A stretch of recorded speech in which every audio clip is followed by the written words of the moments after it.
Hello, everyone, and welcome to the very first episode of the Pearls of Wisdom podcast. Today, I have Dr. James Hoffmeier with me to discuss Akhenaten and the origins of monotheism. Hello, Professor Hoffmeier. How are you doing today? I'm great. Great to see you. I'm here in Paradise, Pennsylvania. That's great. So why don't you tell us a bit more about yourself and your background and career? Sure. Well, I go back to towards the end of World War II. My father was with the U.S. Army. He traveled around quite a bit, and one of his last stations was in Egypt. And while in Egypt, like many, you drink the waters of the Nile and you return, as they say. But he had developed an interest in history and archaeology, and also while he was there, a concern for the people. And so after the war, he went back, finished his education, got married, and then returned to Egypt as an educator. And with his interest in history and archaeology, of course, that's something I grew up with. I was born in Cairo, and as a kid, we would go all over Egypt on our time off, and from Aswan to the Delta. And when I went to school in Alexandria, I used to walk a number of kilometers from the boarding school I was going to where there was an archaeological site where a temple had been found, but I would spend sometime an hour or two just walking around looking for pottery and coins and interesting things. Our home, most of the time, was in the southern part of Egypt, and we were just across the river from the city of Aten, which was the capital that Akhenaten built. And so I was able to explore many of these very exciting sites in my youth. Then when it came time to go to university, the only thing that I felt that I really enjoyed was archaeology.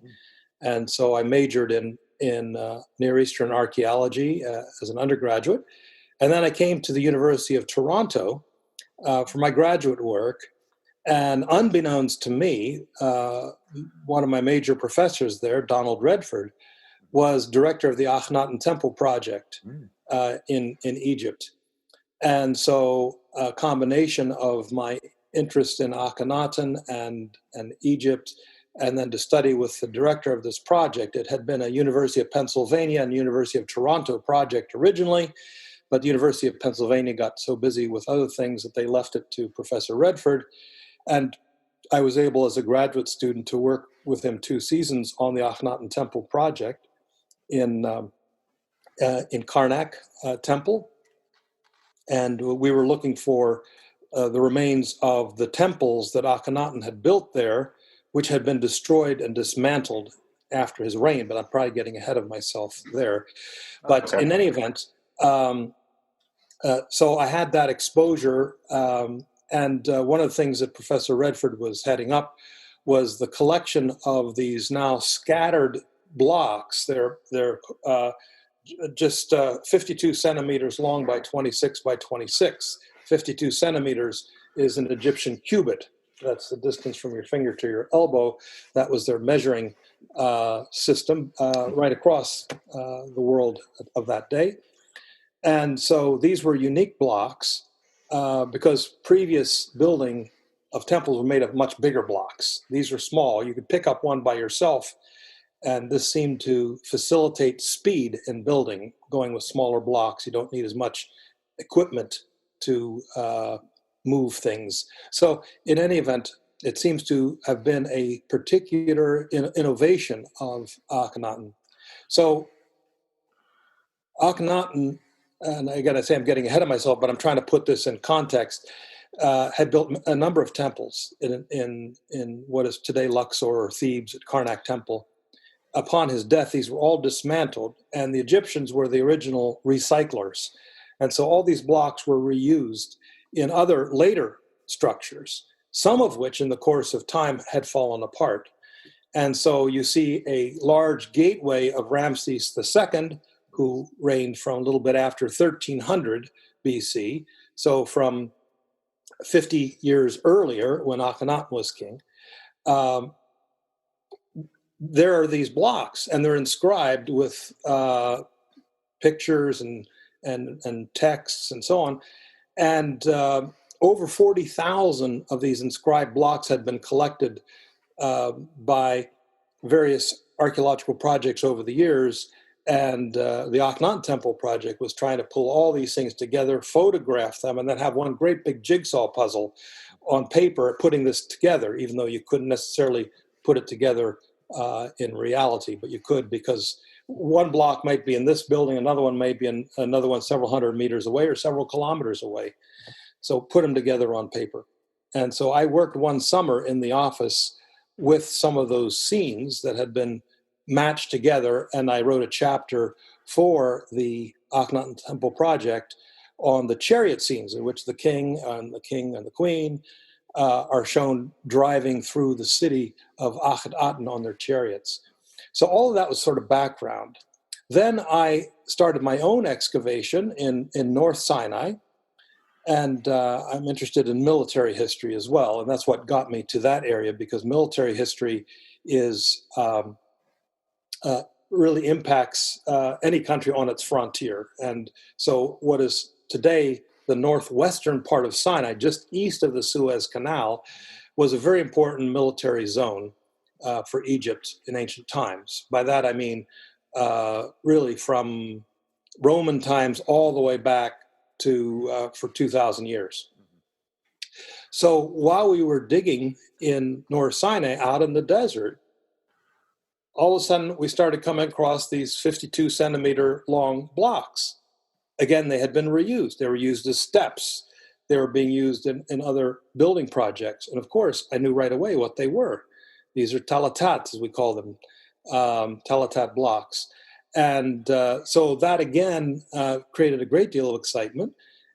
We found when the Egyptians, especially from the royal vineyards, made wine, they made them in these large clay amphorae that, and then when they would finish the vessel, they would stamp the name of the king on it. And we were very excited to find Akhenaten's name on one of these stamped jar handles. We found that of his mother, Queen T. We found Tutankhamun.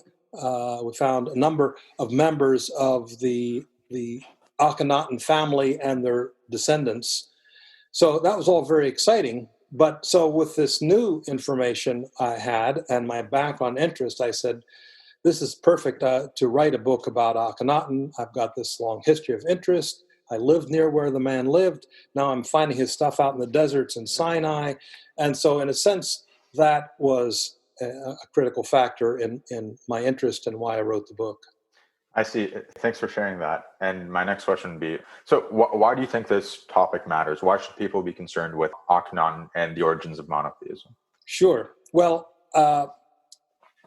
Akhenaten lived, or he was king, we should say, from 1353 BC to 1336. He ruled for 17 years.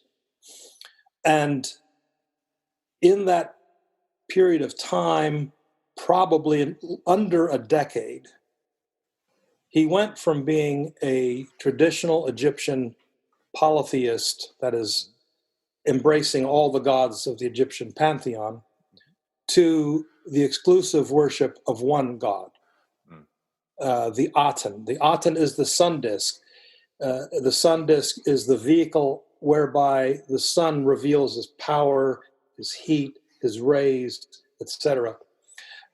So that in and of itself is rather remarkable. And we can trace the development in his religious thought through inscriptions that he left us and through the depictions on these temple blocks, these talatat blocks, as well as in the tombs of some of his contemporaries. So this is very significant because I say we can trace it within, I think, under 10 years, but well under 10 years. he went from being a polytheist to an exclusive monotheist.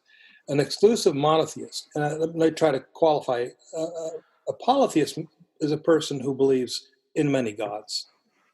Mm-hmm. There is also the word henotheist. Heno simply is the Greek word one, God.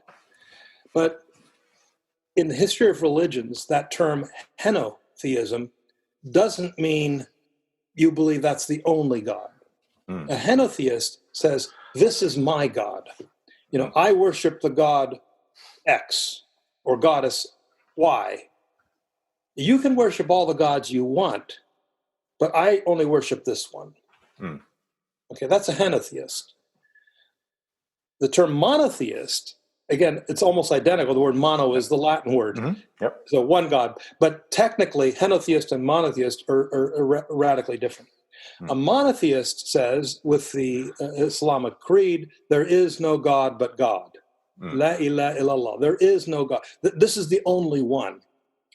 And one of the consequences of exclusive monotheism, as it's sometimes called, is the denial existence of others and, to a certain extent, intolerance towards other. Whereas henotheism says, you worship whatever gods you want, this is my God. Oh, I see. So that's the fundamental difference. So some people, historians, have tried to argue that Akhenaten was a henotheist, not a monotheist. He worshiped one God. But when we look at the things he did, I'm convinced, along with others, that he was indeed a monotheist. Now, why is that significant? It's significant from the standpoint of the history of ideas. If you're looking at the history of ideas sort of from a philosophical perspective, to transition in a matter of a few years into an exclusive monotheist, in my mind, this requires some explanation. How does this happen? After thousands of years with everybody pretty much acting the same way, thinking the same way, ruling their lives the same way, all of a sudden here's somebody who's different and radically different. So that's what has attracted so much attention to this guy. What's behind this? And that might be a question we can explore more later. Yes. But in any event, would now be a good time to explain how I see the development? Or we'll get to that later. Okay, we'll come back to that. Yeah. Okay, so thank you for that. And now you've already done this to some extent, but could you perhaps briefly situate Akhenaten in his wider historical context in the ancient civilization of Egypt? Sure. Ancient Egyptian history is like a roller coaster ride. You have periods of ups and downs, ups and downs, ups and downs. The up periods are what we call the kingdom periods. So we have the old kingdom when the great pyramids were built, the middle kingdom, and then the new kingdom. So the new kingdom is the period where we find Akhenaten. So that's roughly about 1525 to about 1100. So it's a long period of time, 450-year period of time. And we also speak in Egypt about dynasties, that is, ruling families that ruled from a particular city. And the New Kingdom is made up of the 18th, 19th, and 20th dynasties. So on either side of this New Kingdom period, you have these down troughs. Down troughs are periods when Egypt was not politically stable.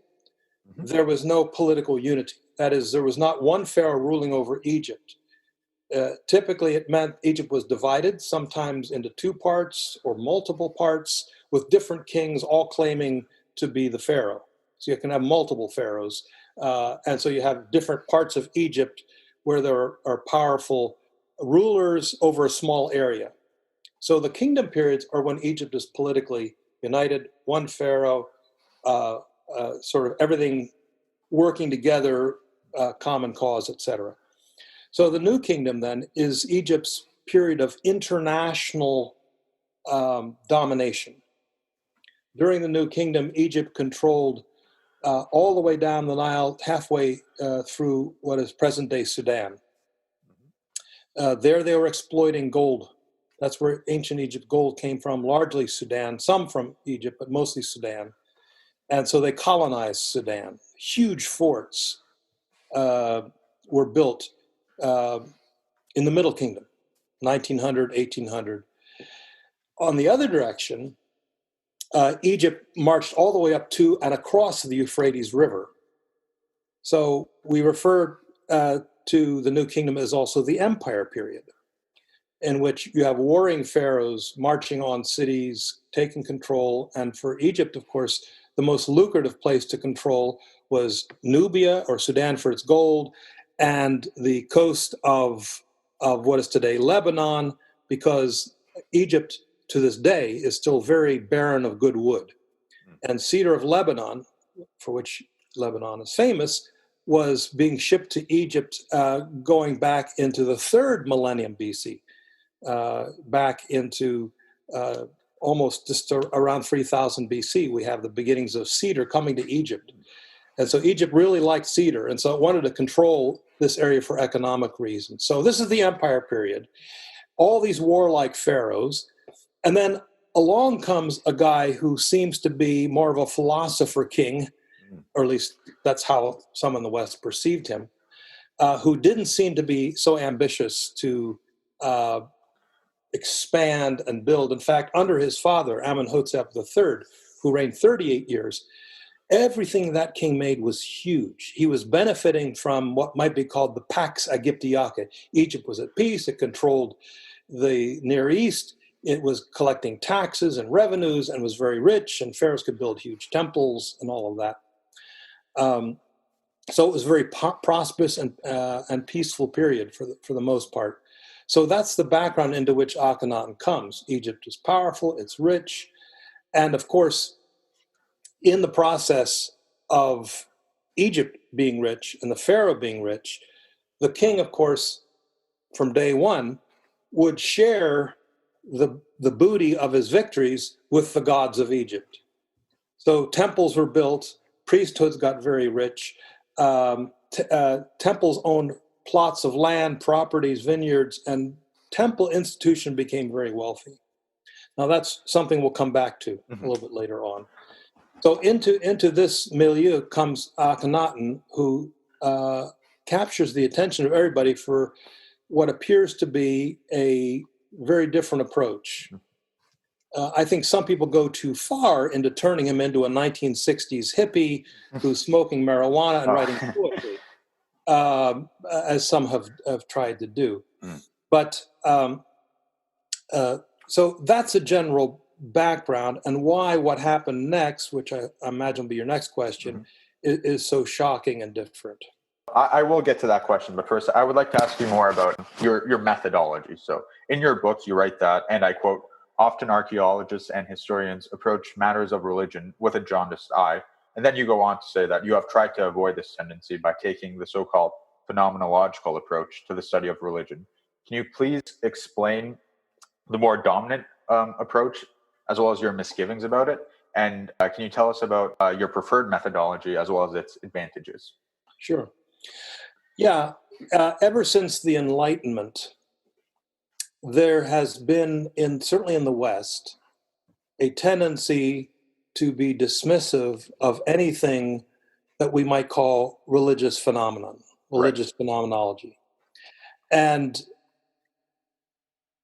in the light of Western, again, European at that point, largely European philosophy, French, German, etc., a skepticism towards religion replaced it, because increasingly science was able to explain things that previously had been thought to be the realm of religion and the gods or God. And so this seeped over into how people read ancient texts, in particular the Bible. So if you read a story of let's say, Joshua or Moses, and there's some miraculous intervention, they would say, well, that's impossible, because unless this is something we can see or replicate or experience, we cannot accept this. And so there's this tendency then to throw the baby out with the bathwater and say, well, because there's miraculous intervention, then the event being described didn't happen. So there is a branch of philosophy called phenomenology that developed in France, Edward Husserl and others at the beginning of the 20th century. And this philosophical school impacted some historians of religion. And again, so the main school of thought would be dismissive of religion, and because people don't believe themselves in a higher power, they are skeptical of anyone who does, and tend to diminish such thinking as inferior and so on. So that's why you have this jaundiced eye to religion. So for instance, many people will look at Akhenaten, even in modern times, and say, well, he just did it for political reasons. Right. He just did it to enrich himself. He did it to bring more power to himself and take power away from the priests who are getting too powerful and too rich. So that's what I mean by a jaundiced eye. You're always looking probably the way we as Westerners might look at something that we don't fully understand. Right. So the phenomenological school spread into the religious studies and theological disciplines to a certain extent. And one of the biggest places where it took root was in Holland, what I call the Dutch school. And there were a number of Dutch historians, archaeologists, theologians who embraced this. What is the phenomenological approach? Basically, the phenomenological approach says, look, if we have documentation that appears to be set in a historical context, and it talks about something what we might deem or the ancients thought was miraculous, it must mean something happened. So that's where the idea of phenomena, the fact that there is a phenomenon being described, must mean there's something there.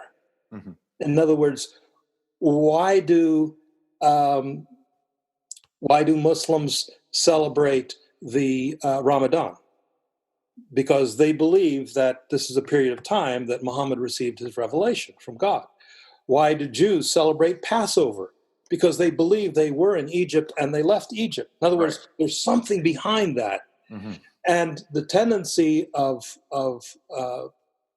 Enlightenment thinking historians is to be dismissive. So it's quite common today, if you look at in biblical studies, historical studies, to diminish the Exodus as a historical event, or to make it just this little, handful of people left Egypt. Again, the opposite extreme, that there are millions of people leaving Egypt, it doesn't make sense either, but that's another topic. So the phenomenological school says something must have happened,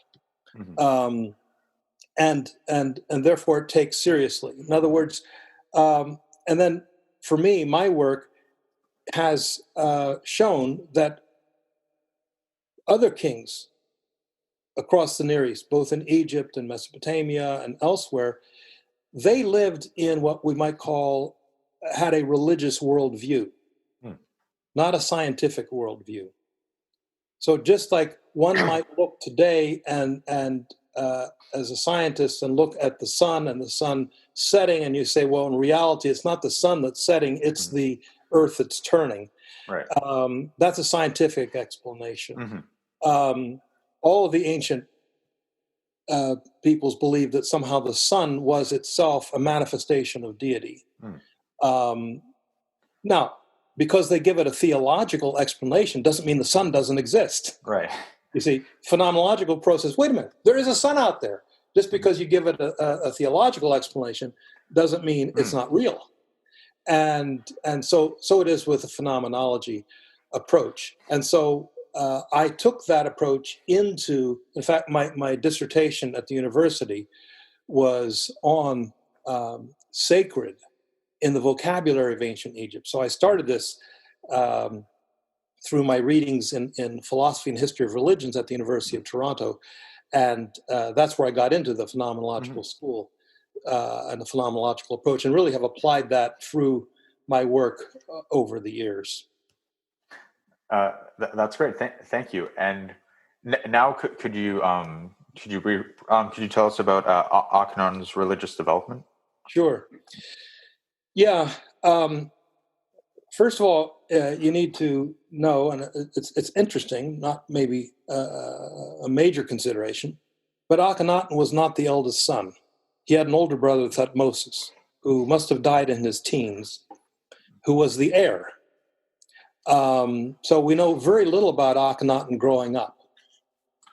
All of a sudden, he's king. He must have been quite young, because the first scenes we have of him, Mommy is standing beside him, Queen T.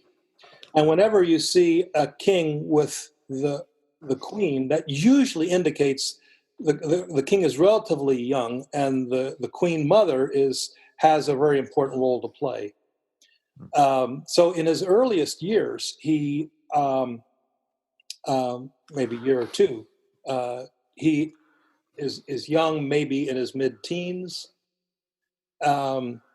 Again, we have a hard time understanding this today, but most men were married before they were 20, and in their mid to late teens. Again, life expectancy was relatively short. I mean, you're talking about in your 40s. That's why the psalmist, I think it's Psalm 90, says, "Boy, if you get to live to be 70, that's really a sign of strength." Right. Whereas 78, I think, is the average age in North America these days. So life was short. You tend to marry short, you early, and so he was young when he came on the scene, not expected to rule. To what extent that influenced him, we don't know. We have an inscription that's only partially preserved. Professor Redford actually published this. It's still in a wall. He had to climb up, and it's one of these reused blocks at Karnak Temple in what is called the 10th pylon, the 10th gateway. And he could read part of the inscription, because if you moved it, the thing might collapse. But it would be fun to, or I shouldn't say fun, but very informative if that gate was dismantled, pull out any historically significant things, then rebuild it. But so in this, there is a reference to Akhenaten receiving a divine command to build a temple. And it's very obscure, but it says the gods were Abab. Abab means kind of moribund. They were no longer functioning. Oh. And it's as if that laid the groundwork for the establishment of this new cult of the Aten. And Aten is simply a shorthand for a much longer name that includes the name of Re, the sun god, and so on. The earliest manifestations of the name of this god included several primeval deities. The god Shu, who is atmospheric light. There are also depictions from the earliest temples of the god Nut, who is the counterpart to Shu. And so this is all very interesting. In his earliest manifestations, when he starts to elevate this god, there are other gods who are part of it. In fact, there are one inscription I have in mind actually refers to gods plural. Oh. So when we first see him, he is interested in this god, which is really a manifestation of the sun god. But there are other deities present, and he can speak in plurality. Within a couple years, by year 3 or year 4, he's built these temples at Karnak Temple to Aten. And in the process, the temples were being built, inscriptions were being written up, and from birth, he was called Amenhotep. Okay, he was named after his father, so he's Amenhotep Jr., as it were. And so his father was Amenhotep III. He was born Amenhotep, and as king was Amenhotep IV. By his 3rd or 4th year, he had changed his name to Akhenaten. Ach means beneficial. He who is beneficial to the Aten. So he changed his name, number one. And in some cases, on the blocks of the Akhenaten temple that we actually were involved in excavating, some of the blocks you can see where the name was erased, Amenhotep, and replaced with Akhenaten. So something happened about year 3 or 4, and it was decided we got to get rid of this Amun guy who had been the most powerful deity. Oh. And this also began a program of purging Amun. The great temple at Karnak at Luxor was to Amun or Amun-Re.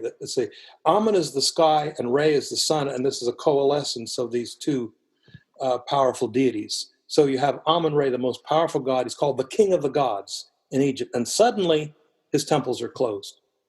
The priests are fired. Other temples are closed.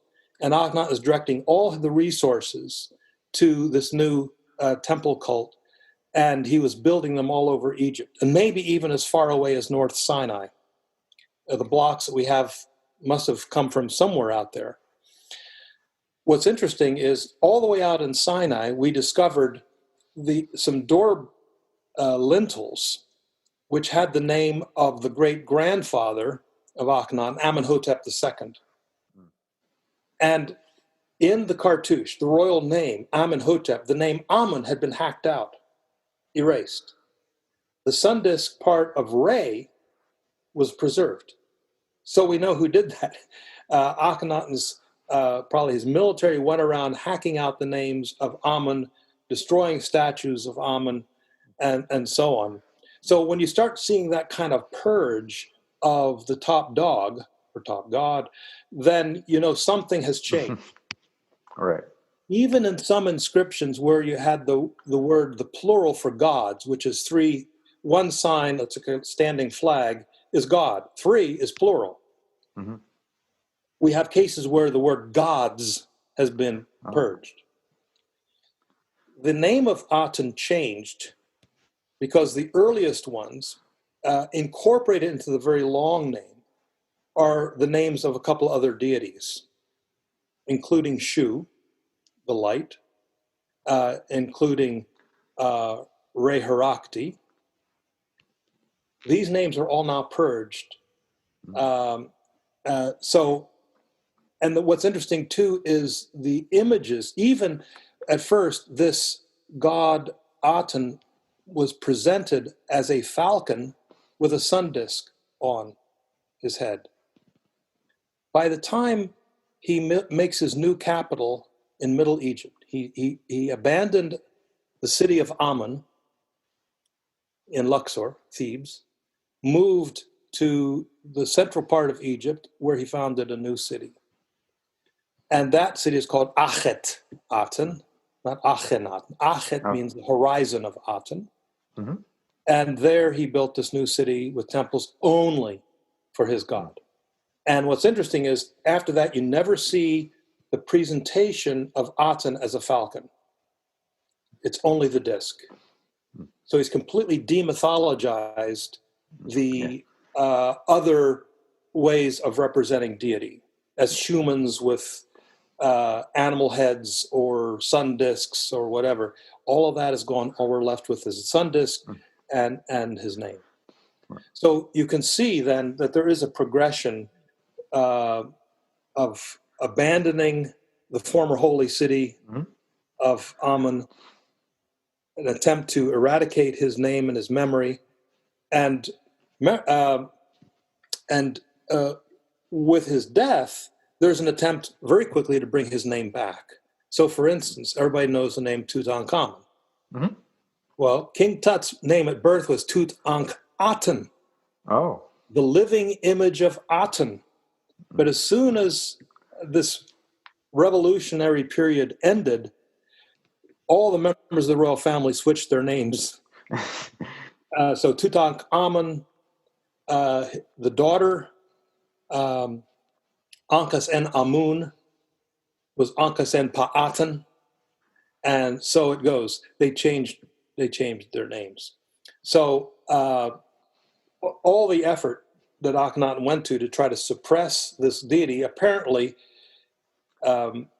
really was only a handful of people probably his closest allies and maybe some of the priesthood, because they're very happy they got new jobs. These guys who had not had previous important jobs now have important jobs, and so on. So it seems, and maybe that's what we'll get to in a later question, that while we look at what happened in terms of what happened to the king and what he believed and maybe a close circle, that's not a true reflection of what was going on in the rest of the country. Okay. So I think this raises the question of what exactly motivated Akhenaten's religious reforms and what sparked his revolution and conversion. I know you talk about a theophany in his book. Right. Yes, I think I mentioned earlier that Westerners, because of their skeptical approach to religion, tend to look for political reasons. Right. That this was a way to enhance his political power, to diminish the power of the priests, especially the Amen priests, who are great benefactors of all the taxation and the booty from war and so on, and they loved it. And some think, well, Akhenaten didn't really go out and fight any wars, and they were getting a little upset. We want more. And he's saying, I don't want to go to war. We don't know that. That's what I'm saying. Some try to turn him into a pacifist. The reality is his father, Amenhotep III, who reigned 38 years, to our knowledge, had no military campaigns in the Near East, and maybe had one into Nubia to quell a rebellion. But so for 40 years or so, there's no evidence that there was military action. So it's not just him, but his father too seemed to usher in an era of peace. So again, there are those who want to look for political, look for economic reasons, diminish the power of priests. This is what you'll find. Right. Again, my phenomenological approach says, okay, such a transformation. I mean, you could diminish the power of the priests without closing down the temples. I mean, you could fire the priests. Right. I referred to, again, maybe your audience would be too young to remember this, but one of the things Ronald Reagan did was when the air traffic controllers wanted to go on strike to get a better deal from the government, Ronald Reagan fired all the air traffic controllers and hired a whole new batch. And so they simply lost out. So that's kind of what Akhenaten did. He fired all the priests and started bringing in new priests. And we know this because rulers who came after Akhenaten in their texts refer to bringing back these old historic families, and that these other priests were illegitimate. And we have a similar thing going on in the Bible when the kingdom divided after Solomon's death, and the temple of God, Yahweh, was in Jerusalem. And then you have the new kingdom to the north of Jerusalem, and they start to build their own temples. But the Levites and the sons of Aaron, who were supposed to be priests, were not connected. So they started hiring anybody to be priests. And the same sort of thing was going on in Egypt. So I go back to that text I told you that Professor Redford found wedged up into high up on a wall that you can only partially read, that seems to say that the king received some sort of divine calling, divine encounter. Now, again, the phenomenological approach says you take this seriously. You may not, again, from the modern standpoint, either understand or you would interpret the phenomenon in that way. But how ancient people who believed in a theological worldview, a theistic worldview, see things differently. Right. So what I would suggest is something happened, some encounter he had with the sun, maybe some glorious sunset, magnificent sunset that just overwhelmed him, and he whatever.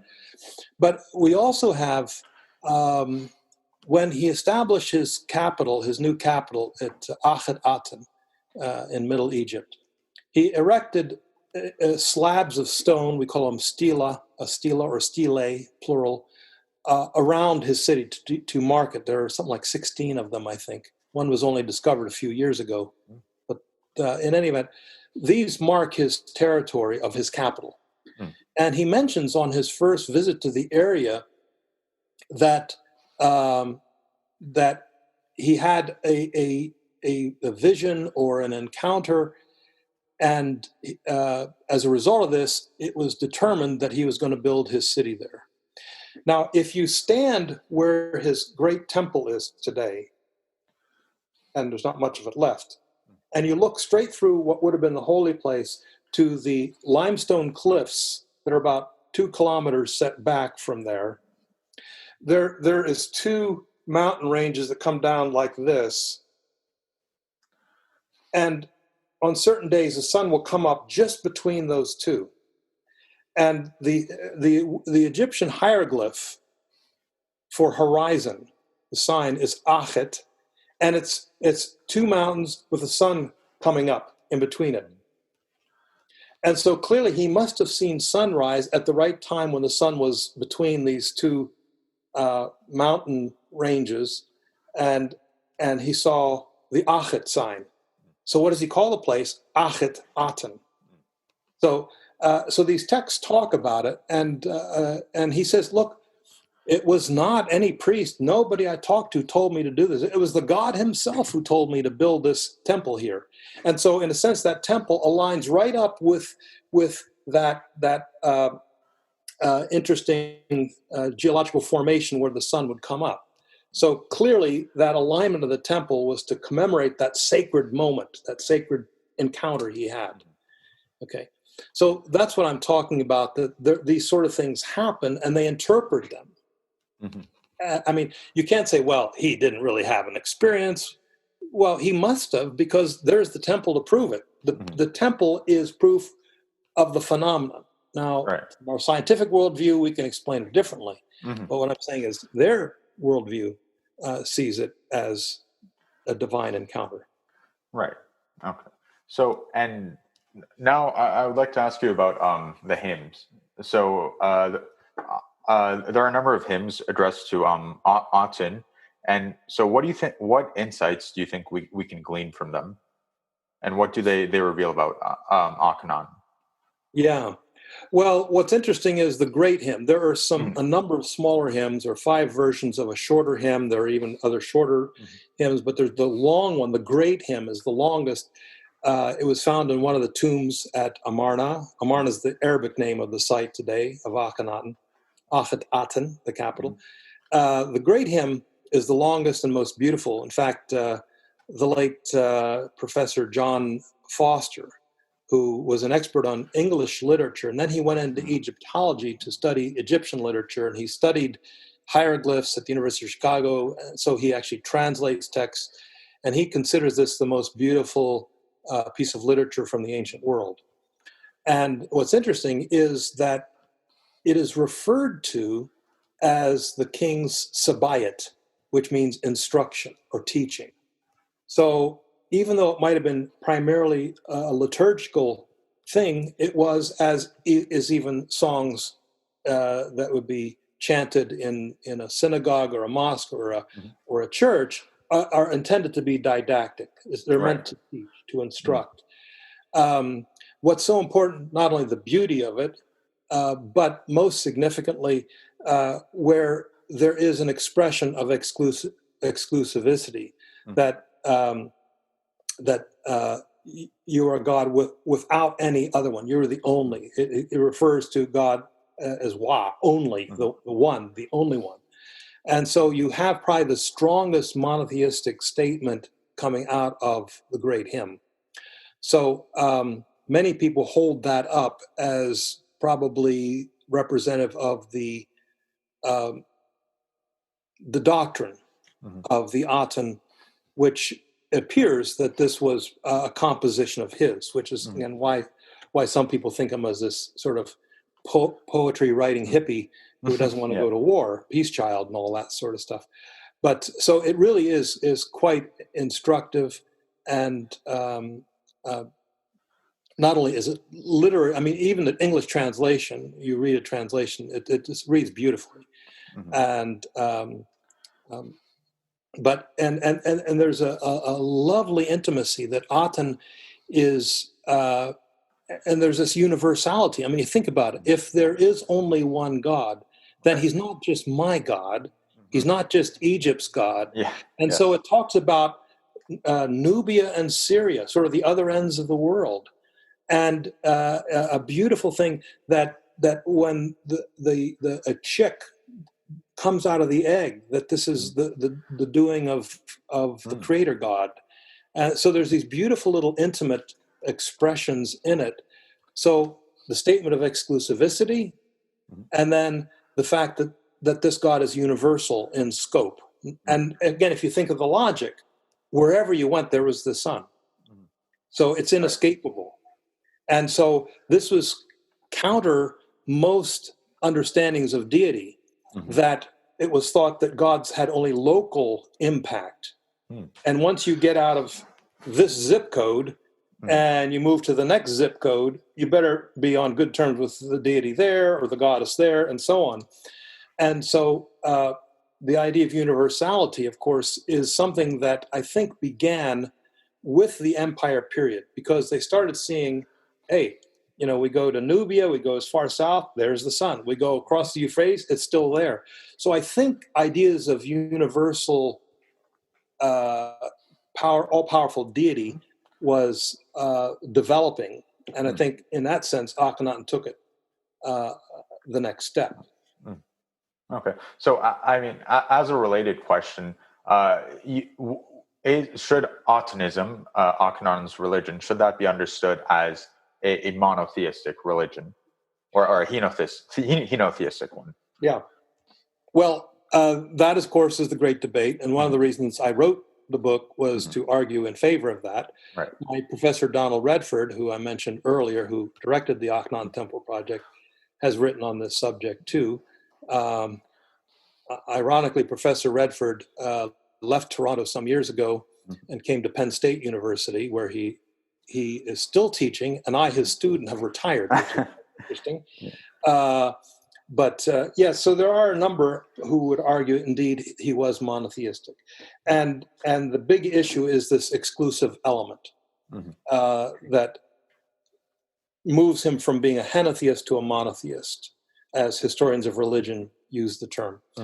So I argue that based on the exclusive claims in the hymn, without you there is no other. There's that exclusive element. The fact that he tries to desecrate and destroy other deities, and the names of deities, especially Amun. There was a special animus for Amun, and that's why some people think, it's just, he was trying to diminish the power of the priests, the cult of Amun, and so on, and thereby elevate his own power. I think that may have been a benefit to him, but I don't know if that was the raison d'etre. That was the basis for it. Why? So that's the main reason I would argue. Number one, you can see the progression and how it changed, and the elimination of earlier deities, their representations, their iconography, everything changed in the course of about 10 years. Then these exclusive statements. By the way, I think it was too much for most people. In a sense, he was ahead of his time. That this was something people couldn't grasp. And that's something I want to talk about separately. Right. So before I get to that question, I would also like to ask, is there evidence that he was the first monotheist in all of history? Well, this has a lot to do with chronology. We're pretty sure of when he lived and reigned. As I said, 1353 to 1336. Died in his 17th year. So he may have only been in his early to mid 30s. He wasn't an old man by any stretch.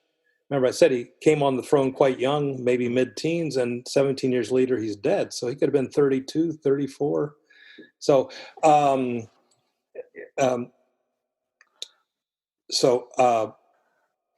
had he been around longer, things might have been different. But we can frame him, we can put him in this particular window. Of course, many have, including Sigmund Freud, who wrote a book, Akhenaten and Moses, and he basically even tries to identify Akhenaten with Moses, and some people have done that, which is others have tried to say, well, there probably was some influence. As far as we know, and we don't know as much as we'd like, but it seems that once he settled on Aten as his capital, there is the implicit statement in one of those boundary stela that he was not going to leave his new holy see. So he had been at Thebes, in the southern end of Egypt, moved to the middle part of Egypt, and according to the Bible, Moses and the Israelites are in the Delta. So the idea of having direct contact seems unlikely, and very unlikely that Moses, when he appeals to Pharaoh, is going 300 or more kilometers from the Delta down to talk to Akhenaten and go back to talk to his people. So the logistics of that is problematic. Historians are divided on when Moses and the Israelites left Egypt. There are some who would place Moses before, early in the 18th dynasty, and the Exodus would have taken place around 1450, which would be 100 years before Akhenaten. And then I'm of the camp that Moses and the Israelites would have left Egypt sometime in the 13th century during the reign of Ramses II. They built the city of Ramses according to Exodus 1:11, and they departed from a city called Ramses. And we know there was a great capital city made by Ramses in the Delta by the small town of Kantir in Sharqiya province. So the geography of that is pretty clear. So if that's when Moses lived, then Akhenaten was dead before Moses was born. So either way, the overlap seems unlikely. The other thing is that Akhenaten's hymns, or the Aten hymns that we talked about, are only recorded in the tomb walls at Amarna. We have no evidence that these were copied down and studied by later generations. So it was like one and done kind of thing. We do have classical pieces of literature that go on being studied for 1,000 years. Just like we might look at Shakespeare, we might look at hundreds of year old classical writings. They did the same in ancient Egypt. It was part of the educational system. And so we have literary texts like the Sinuhe story and others that scribes copy and they study. And later people quote from them. We don't see anything like that going on with these hymns that keep on being studied and copied. So I think that gets us to the question, whether you're ready for it or not, is why did his religion not succeed? Why is it, as I said, just a blip on the radar screen of history? Is because I think he was sort of the sole convert. Right. And it wasn't something, I mean, you see how quickly his family changed their names. Whether that was for political reasons to say, okay, the heretic's gone, long live Amun. Later kings referred to him as a heretic. So it's interesting in our Western tradition to think of the heretic as the monotheist, not the heretic as the polytheist. But from the sense of this is what is norm, and this guy's doing something different. So I think his influence, while it affected the country in many ways, there is some debate as to how influential it was. So, for instance, at Amarna itself, at his city of Aten, in the private homes, little amulets that would be worn of other gods and goddesses have been found. So it might be, are these statements of faith against his, or were they just happy to include Aten along with whatever they had been doing? It's very hard, because think of people who today might wear a St. Christopher medal. Right. but be agnostic. Okay. So you could wear a best symbol and say, well, that's just sort of good luck, Right. and not a statement of faith. So you could argue both ways. But it seems that most people did not buy into his program. And I think it was just too radical, too quick. Right. So as I say, for a religion to catch on, you need several things. First of all, you have to have the dynamic, charismatic leader, whether it's a Jesus or a Muhammad or a Buddha or whatever. You have to have followers. Right. And secondly, you have to have a body of literature deemed to be authoritative to guide the community after the leader passes on. So you might say that in Akhenaten we have the leader, we have the new idea, we have the theology being developed, and yet it seems that if the great hymn might have been a nucleus around which to build his body of literature, there's no evidence that happened. And secondly, we can see that many of the people who work from, even the priest, his high priest, changed his name. No, he didn't change his name. His name was Mary Ray. His name was okay because it had the sun god Ray's name in it. Went to Heliopolis and was a priest there. So he got employment right away when he left. So I think those three criteria are needed for a religion to endure.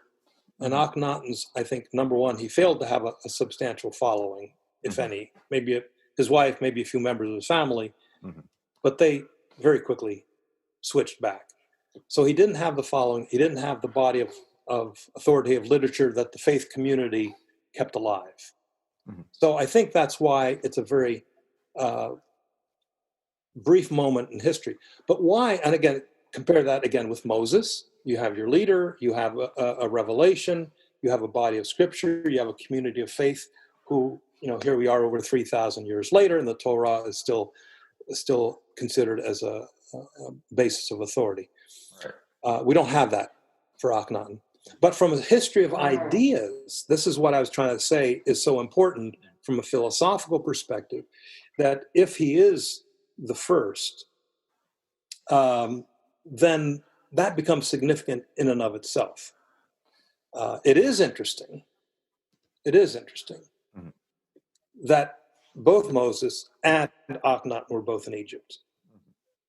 So one could ask, well, what is it about Egypt that might lend one to move into that way of thinking? Again, there is a school of thought. There are two schools of thought on this. The one is that the gods and the goddesses are manifestations of the one. Yani, there is one behind the expressions of the many. Okay? And so once you recognize the one, the many, the manifestations can drop off. Right. Others say, no, the polytheism is genuinely polytheism, different deities, different powers, different spheres of influence, and therefore the move to monotheism is a radical step. So, but again, to summarize, from a history of religion standpoint, if I'm correct and others are correct, that Akhenaten represents the first true expression of monotheism, then that's an important step intellectually in human development. Right. So what's the likelihood that, monotheism antedated Akhenaten and maybe other civilizations? Like what about India and what about Abraham? Yeah. Well, people who read the Bible would say that the ancestors of Israel in the book of Genesis, Abraham and Sarah and Isaac and Jacob, etc., right, that they were henotheists. Oh, okay. So Yahweh or Elohim was their God, and there are hints of their pagan background. Again, the book of Joshua, chapter 24, Joshua says, before our fathers, our ancestors, crossed the Euphrates, came from Mesopotamia, they worshipped other gods. And Abraham's father, Terach, is the word related to the word moon. Okay. And remember, the Bible has him coming from Ur of the Chaldees, and Ur, the most important deity in Ur is the moon god. Mm-hmm.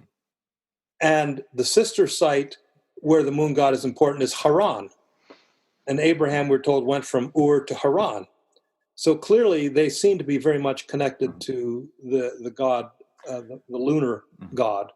And the word Yerach, as in the name Jericho. Jericho is the word Yerach, the place of the moon. The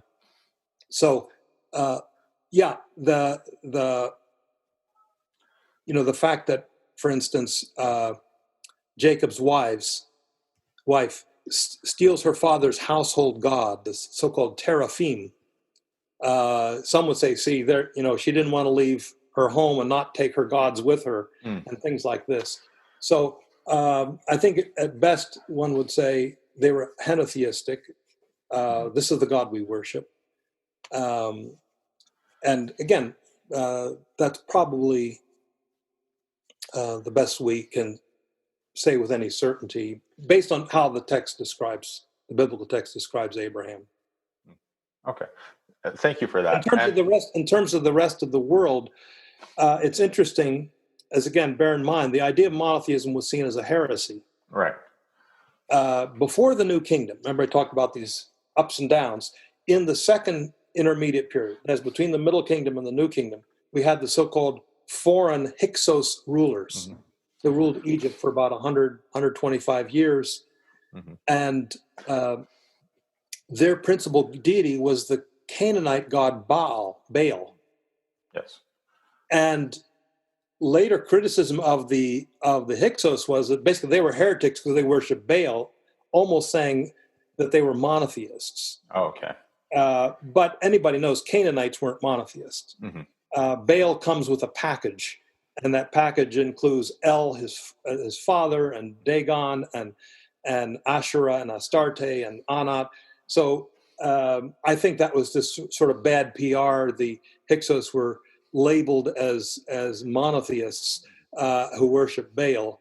The Egyptians worshiped Baal, but he was called the god Seth. They were same god, storm, and different things like that.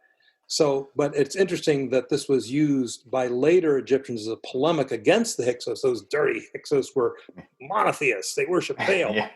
But there's no indication that they were. So I think being used to make them look bad. Yeah, I see. So, but now I would be curious to know. So if Akhenat's religion, Atenism, was monotheistic, it was still short-lived. Then what do you say Judaism was the first long-lasting monotheistic and accepted and established monotheistic religion in history? Yeah, I mean, again, if you trace the beginnings of that to Moses and the Exodus in the 13th century, the continuity, I would say, the so-called Abrahamic religions, you have this tradition going down and developing it different ways in the course of time. But yes, I would say that as far as we can tell, based on the current evidence, the wonderful thing about archaeology is new things can be discovered, new texts, and we can only make provisional historical observations. As an archaeologist, I just finished writing a very long article in which a German scholar was drawing certain conclusions about things based on archaeological work done in the 1970s and 1980s. He was drawing historical conclusions. However, work at sites that he was talking about have produced new evidence that completely changes what he thought, and this was in 2015. Oh. So things can change very quickly, right. And we always have to be so I always try to guard what I say by, currently or presently. Mm-hmm. This is the way things appear to be based on the evidence we now have. and I try to protect myself because next week something could change. Yes. So I try to avoid being too dogmatic about historic pronunciations. Right. I think that's a very wise and appropriate approach. But before we conclude this episode, I would just like to ask you, do you have any current projects that you're working on?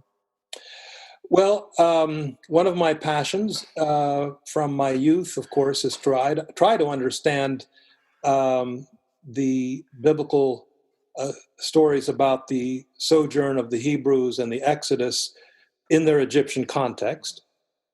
And this is what I've devoted a good deal of my work to. And the article I just said I was working on really has to do with that. I'm actually collaborating with another scholar from Rutgers on this, Rutgers University.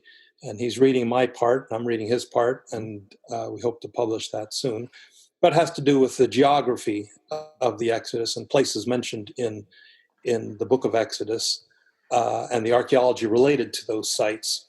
And that's what I'm saying. Conclusions were being drawn some years ago, and that has changed thanks to more recent developments.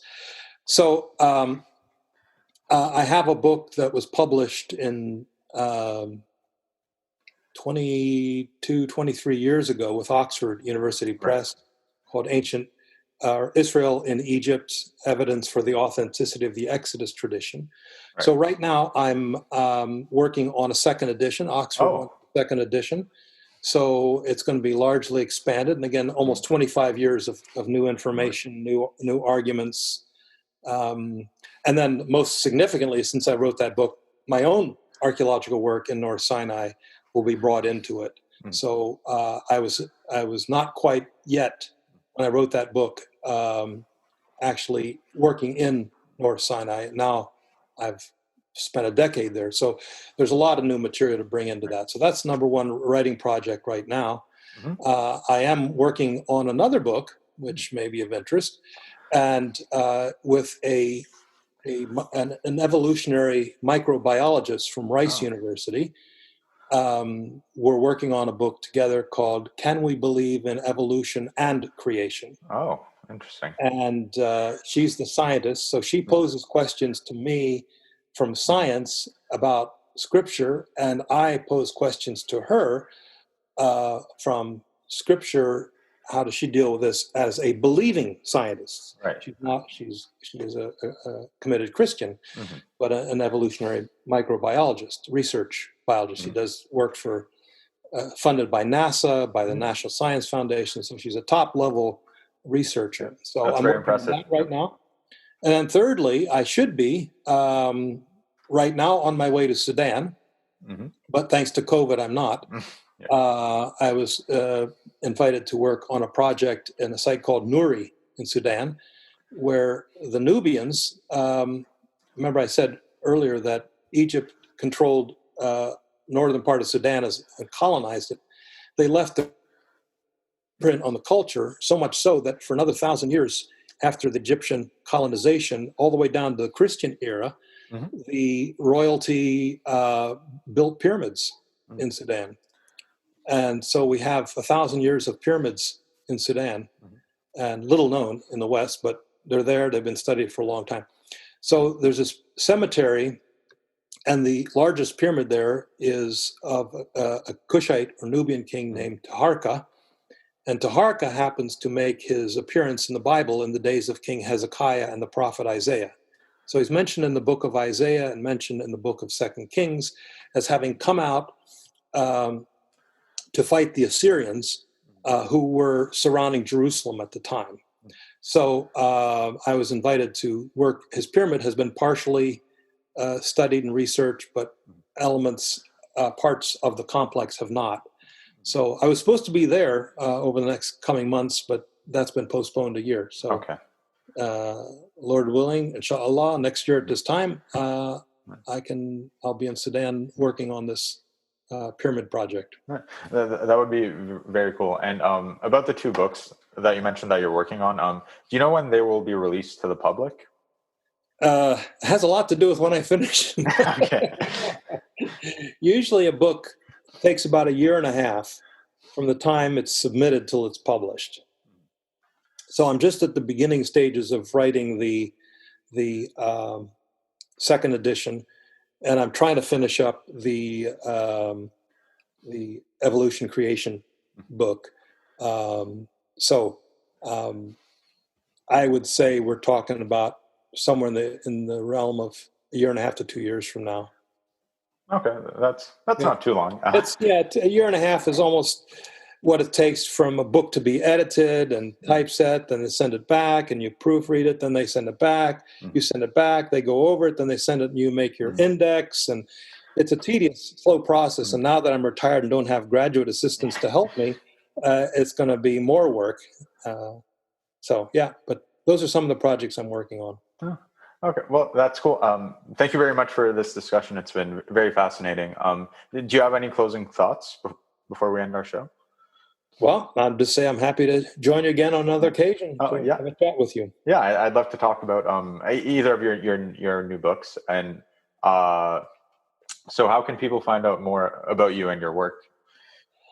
I don't have a website or anything like that. I try to sort of operate below the radar in many ways and get my books out there. I would say if you Google my name or go to Amazon, you can see most of the books. They range from books being somewhat semi-popular all the way to scientific scholarly reports.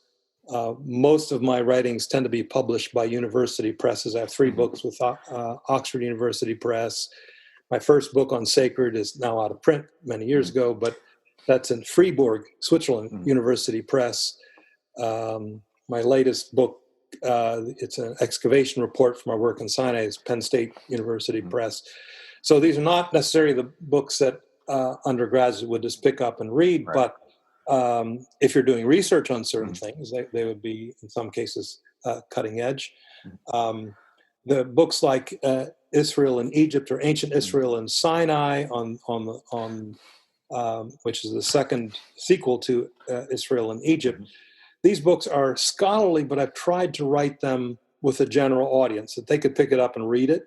They may not be able to follow the linguistic arguments, but I think the very fact that Israel and Egypt is still in print since 1996, I think it's because of the interest in the topic. And so, so all I would say is Google my name and or go to Amazon if you're interested in any of the books. I think almost all of them are listed there. And I would definitely highly encourage my listeners to check out Dr. Hoffmeier's work. I could mention one more thing I failed to mention. No problem. Some of your hearers may know about academia.edu. Academia.edu is sort of like a LinkedIn for academics, where they post articles and any kind of papers they want. They can, scan old books. I mean, I might do that when certain books go out of print, just have them scanned and put them up there. And so if you go to academia.edu as students, it started out with people with edu addresses. You create an account and then you can search. And if you put in my name, I think I have 60 some articles posted there, and some I still haven't gotten up, but anyway, that's a way that you can browse and look at smaller articles, some of which maybe a chapter in a book that summarize a larger work. So those are all ways that you can find out a little bit more about me. Yeah, academia.edu is definitely a good resource. And thank you very much for talking to us. It's been